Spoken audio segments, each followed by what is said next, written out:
ఆయన ఒకానొకప్పుడు అరుణాచలం కొండ మీదకి ఎడుతుంటే ఒక పొదకి ఆయన కాలు తగిలింది.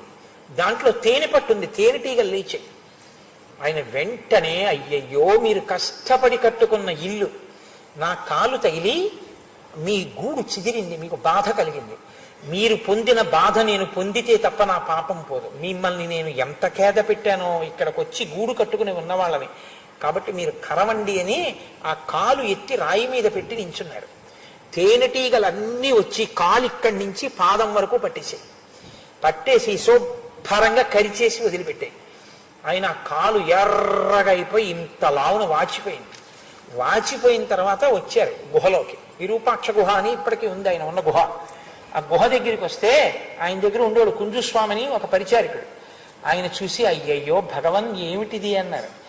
అంటే ఈ కాలు అనేవారు ఆయన. ఆయన ఎప్పుడు శరీరాన్ని వేరుగా చెప్పేవారు. ఇది అంటుండేవారు ఆయన.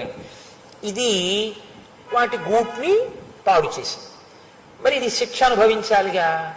అవి దీన్నొక్కదాన్నే కరిచాయి, ఆయన మిగిలిన శరీరాన్ని కరవలేదు. అందుకని ఇది బాధపడుతోంది. దీని నిండా తేనెటీగల ముళ్ళు విరిగిపోయి ఎంత బాధపడుతోందో చూసావా. మరి జాగ్రత్తగా ఉండద్దు, ఇంకోళ్ళని ఎందుకు బాధ పెట్టడం అన్నారు. అంటే అప్పుడు ఆ కుంజుస్వామి వెళ్ళి శ్రావణని తీసుకొచ్చి డాక్టర్ దగ్గరికి కూడా